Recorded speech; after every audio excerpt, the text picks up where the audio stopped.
Eta kitxo jaixa antolatzia ez da lan makala ez pentsau.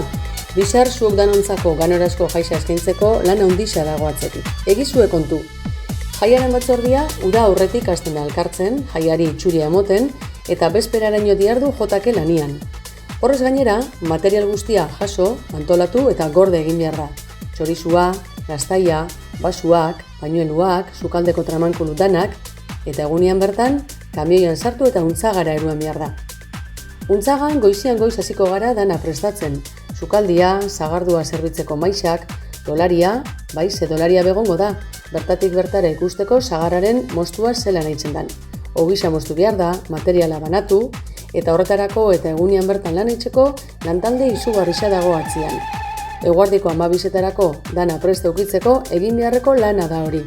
Eta hortik aurrera, eta kitxo jaiaz gozatzia, besterik ez jaku gelditzen.